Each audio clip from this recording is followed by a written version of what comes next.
Hello everyone. Basics of GST में 9 parts हम लोग डिस्कस कर चुके हैं। उसमें जो लास्ट डिस्कशन हम लोगों ने किया वो था सेक्शन 17 सबसेक्शन 5 के ऊपर, जिसमें ब्लॉक्ड क्रेडिट की बात की थी। ब्लॉक क्रेडिट के बारे में काफी डिस्कशन हम लोगों ने किया। आज का जो टॉपिक है वो है सेक्शन 18। सेक्शन 18 की कुछ सबसेक्शन हम लोग डिस्कस कर पाएंगे, जिसमें जो क्रेडिट लेने के रिलेटेड जो सेक्शंस है उसका डिस्कशन हम लोग आज के सेशन में करेंगे। कई बार क्वेश्चन पूछा जाता है कि अगर मैंने जीएसटी रजिस्ट्रेशन जब अप्लाई करना चाहिए था उससे लेट अप्लाई किया तो क्या नुकसान हो सकता है। तो जो नुकसान हो सकता है उसकी डिस्कशन करने के लिए सबसे पहले हमको सेक्शन 18 के कुछ सबसेक्शंस को समझना पड़ेगा, और आखिर में मैं आपको आंसर दूंगा कि भाई अगर हम लोगों ने लेट जीएसटी रजिस्ट्रेशन के लिए अप्लाई किया then what is the loss, हमारे लिए नुकसान क्या है।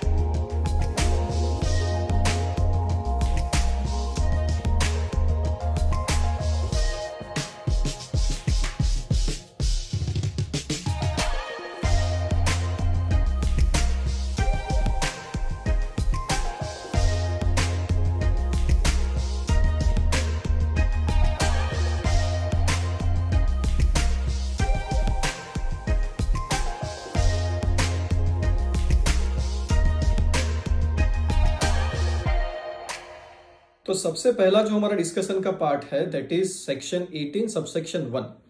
बहुत ही ज्यादा इंपॉर्टेंट सेक्शन है और ज्यादातर लोगों को ये एप्लीकेबल होगी, क्योंकि रजिस्ट्रेशन जब आप नया लेते हो उसी से ये सेक्शन शुरू होती है। सेक्शन 18 सबसेक्शन 1, इसमें 4 क्लॉजेस है, 18(1)A, 18(1)B, 18(1)C और 18(1)D। इसमें 18(1)A और 18(1)B एक दूसरे से थोड़ा रिलेटेड है और C और D कुछ अलग बात करते हैं। अब हम लोग सबसे पहले शुरू करते हैं 18(1)A के बारे में। 18(1)A आपको ऐसा बोल रही है कि the date on which you become liable for registration, जिस तारीख को आपकी लायबिलिटी आ रही है रजिस्ट्रेशन लेने की। लायबिलिटी रजिस्ट्रेशन लेने की कब आती है, तो सेक्शन 22 में जो थ्रेशोल्ड है 20 लाख रुपए का, या कुछ स्टेट्स के लिए 10 लाख रुपए का, और अगर intra state supply of goods है मेरे लिए तो सिर्फ 40 लाख रुपए की जो लिमिट है वहां पर वो मैंने एक्सीड कर दी, या तो फिर सेक्शन 24 में I am required to take registration, तो वो क्राइटेरिया में मैं अगर फिट बैठता हूं तो उस तारीख को मेरे लिए मैं मानूंगा कि जीएसटी का रजिस्ट्रेशन लेने की लायबिलिटी शुरू हो गई। तो मान लीजिए कि 1 जनवरी 2021 को I am required to take registration, मेरा जो थ्रेशोल्ड है एग्रीगेट टर्नओवर का वो 20 लाख से बढ़ गया।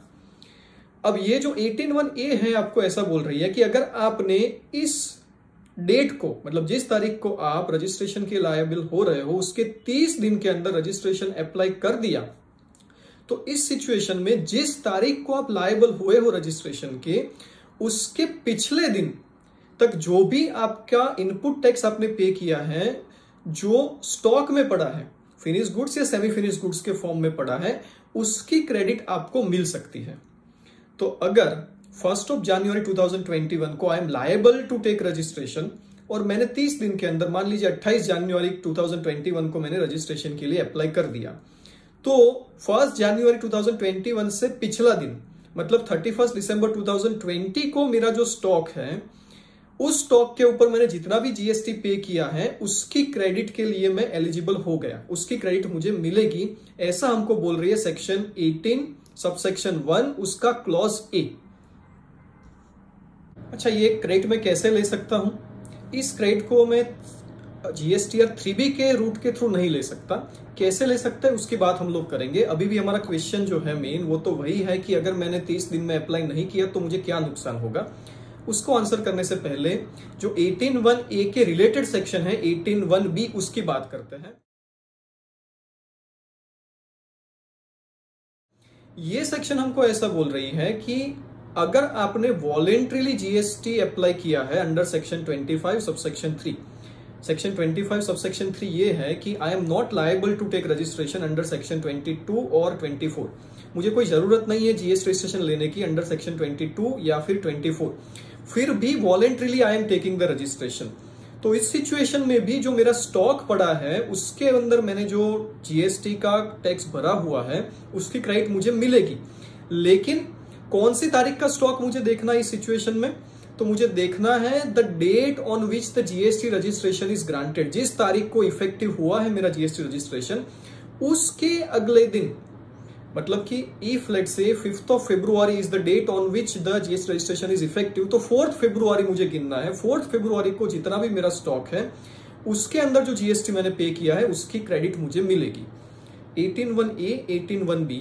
18(1)(a) आपको बोल रही है कि आपके लिए कंपलसरी था जीएसटी रजिस्ट्रेशन लेना और आपने अप्लाई कर दिया। कब अप्लाई किया? 30 दिन के अंदर। तो आपको स्टॉक की क्रेडिट मिलेगी। कौन सी तारीख तक के स्टॉक की क्रेडिट मिलेगी? जिस तारीख को आप लायबल हुए उसके पिछले दिन, द प्रीसीडिंग डेट, तब तक की आपको जो स्टॉक है उसकी क्रेडिट मिलेगी। और 18(1)(b) मुझे जो बोल रही है वो ऐसा बोल रही है कि अगर वॉलेंटरली मैंने रजिस्ट्रेशन दिया तो जो इफेक्टिव डेट है मेरे रजिस्ट्रेशन की उसके प्रीसीडिंग डेट को जो भी स्टॉक है उसकी क्रेडिट मुझे मिलेगी। कैसे ये क्रेडिट मिलेगी? तो उसके लिए रूल है, रूल नंबर 40, जिसमें मुझे जीएसटी ITC 01 नंबर का एक फॉर्म फिलअप करना पड़ेगा, एक फॉर्म भरना पड़ेगा जिसमें मुझे सारी इंफॉर्मेशन देनी पड़ेगी। कितना स्टॉक है, क्या है, सेमी फिनिश में कितना है, फिनिश गुड्स में कितना है, ये सारी चीजों की डिटेल मुझे देनी पड़ेगी। और once I upload that form GST ITC 01 then I will be given a credit in my electronic credit ledger. मेरे इलेक्ट्रॉनिक क्रेडिट लेजर में ये जो ITC की क्रेडिट है वो क्रेडिट हो जाएगी, वो जमा हो जाएगी वहां पर, not through GSTR 3B but through GST ITC 01। कब तक इसको भरना है? तो रजिस्ट्रेशन लेने के 30 दिन के अंदर मुझे इसको भरना पड़ेगा। हालांकि उसको कमिश्नर एक्सटेंड कर सकता है अपनी मर्जी से।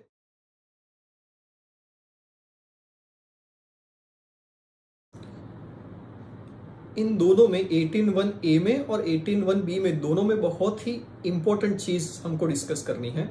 लेकिन पहले C और D भी समझ लेते हैं ताकि पूरा डिस्कशन हम लोग अच्छे से कर पाए। 18(1)(c) जो है वो हमको ऐसा बोल रही है कि आप सेक्शन 10 में कंपोजिशन स्कीम में थे और अब आप नॉर्मल स्कीम में जा रहे हैं। इन दैट सिचुएशन ऑल्सो जो स्टॉक आपका है, जिस तारीख को आप लायबल हो रहे हैं नॉर्मल स्कीम में टैक्स भरने के लिए, उस स्टॉक की आपको क्रेडिट मिलेगी। और 18(1)(d) जो है वो आपको ऐसा बोल रहा है कि भाई आप अभी तक सिर्फ एग्जाम सप्लाई ही कर रहे थे और अचानक से आपका जो सप्लाई है वो एग्जाम कैटेगरी में से निकल के टैक्सेबल कैटेगरी में चला गया। तो इस सिचुएशन में भी आउटपुट के ऊपर टैक्स लग रहा है। इसलिए जो आपका स्टॉक है, जिस तारीख को एग्जाम सप्लाई आपका टैक्सेबल सप्लाई बना, उस तारीख का जो आपका स्टॉक है उसके ऊपर आपने जो जीएसटी भरा है उसकी क्रेडिट भी मिलेगी आपको। 18(1)(a), 18(1)(b), 18(1)(c), 18(1)(d) चारों जो क्लॉजेस है हमारे, वो चारों के चारों क्लॉजेस ITC देने की बात करते हैं। अब C और D जो है वहां पर कैपिटल गुड्स की क्रेडिट लेने की भी बात की गई है, जबकि A और B में कैपिटल गुड्स की बात नहीं की गई है।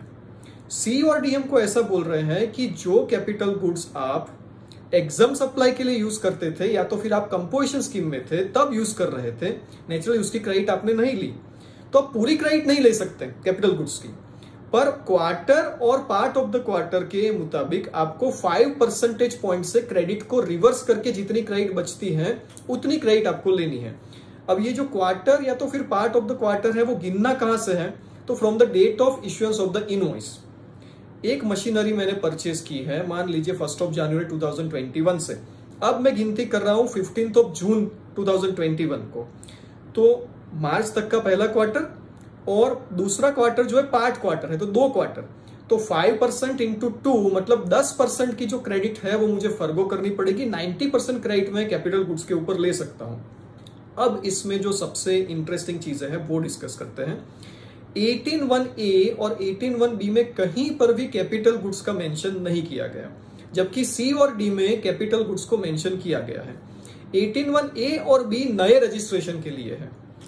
C है आपको कंपोजिशन में से नॉर्मल स्कीम में आप जा रहे हो उसकी बात कर रहा है, और D जो है वो बोल रहा है कि आपका एग्जाम सप्लाई जब टैक्सेबल बन जाता है तब आप ITC ले सकते हैं, उसकी बात कर रहे हैं। चारों क्लॉजेस में जो आईटीसी मुझे लेनी है वो जीएसटी आईटीसी 01 नंबर का फॉर्म भर के अंडर रूल नंबर 40 उसी तरीके से लेनी है जो हमने पहले डिस्कस किया। अब हमारा क्वेश्चन मेन यहां पर आता है कि मैं लायबल हुआ हूं 1 जनवरी 2021 को रजिस्ट्रेशन लेने के लिए और मैंने 5 फरवरी 2021 तक रजिस्ट्रेशन अप्लाई नहीं किया, तो इस सिचुएशन में क्या होगा?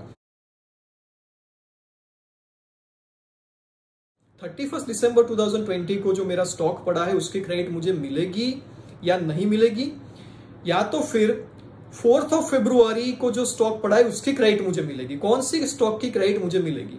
तो बहुत ही इंटरेस्टिंग बात यह है कि जो आपका 18(1)(a है वो सिर्फ उसी केस की बात कर रहा है जब आप कंपलसरी रजिस्ट्रेशन लेने के लिए लायबल थे अंडर 22 और 24 और आपने 30 दिन के अंदर अप्लाई कर दिया।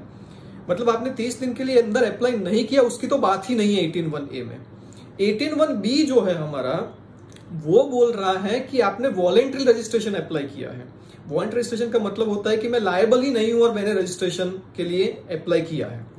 तो यहां पर भी लेट रजिस्ट्रेशन अप्लाई की कोई बात नहीं है।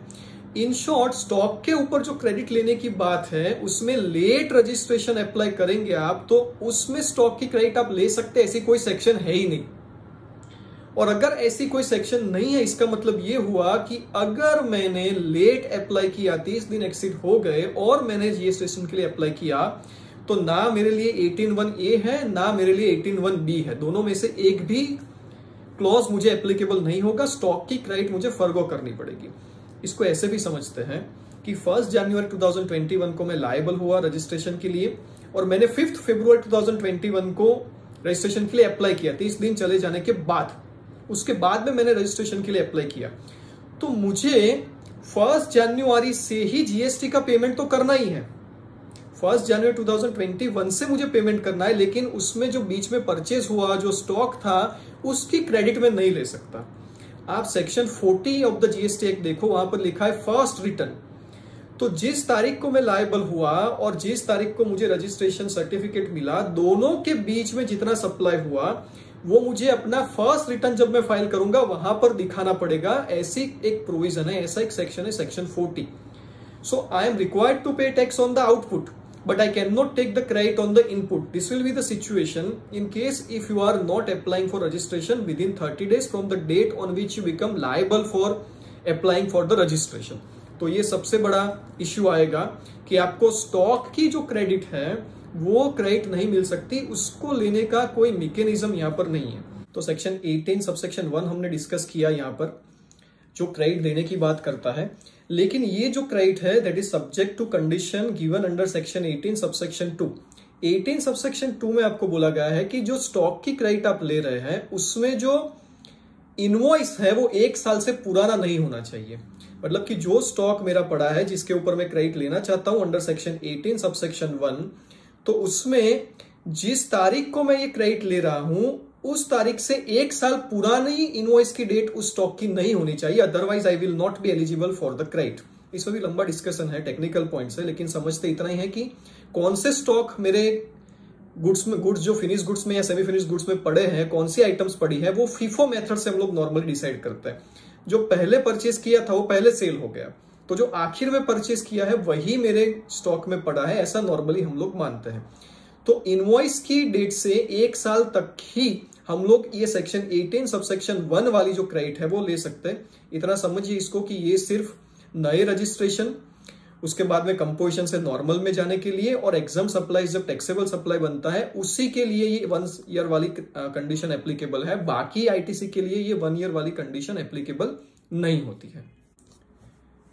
18 सबसेक्शन 3 जो है हमारी जो अगली सबसेक्शन है वो बोल रही है कि अगर आपका मर्जर, डीमर्जर या तो फिर अमालगमेशन, सेल या फिर ऐसा ट्रांसफर ऑफ द बिजनेस ऐसी कोई चीज हो जाती है तो उसमें subject to certain conditions and subject to certain provisions जो आपके इलेक्ट्रॉनिक क्रेडिट लेजर में जो बैलेंस पड़ा है वो हम लोग ट्रांसफरी को ट्रांसफर कर सकते हैं। तो जो डीमर्ज एंटिटी है उसको हम लोग, जो डीमर्जिंग एंटिटी है उसके अंदर जो क्रेडिट पड़ी है उसको ट्रांसफर कर सकते हैं subject to certain condition, subject to certain rules. तो हमारा जो 18(1), 18(2) और 18(3) है वो हमको क्रेडिट देने की बात करता है। अगले वीडियो देखेंगे 18, 4, 5 और 6 जो क्रेडिट वापस लेने की बात करता है। तो इस वीडियो में हम लोगों ने समझा कि सब्जेक्ट टू सर्टेन कंडीशंस, कुछ सिचुएशन में जब नया रजिस्ट्रेशन होता है हमारा, कंपोजिशन से हम लोग नॉर्मल में जाते हैं या तो फिर एग्जाम सप्लाई हमारा टैक्सेबल सप्लाई बनता है, ऐसी सिचुएशन में subject to certain conditions we can take the credit of the stock.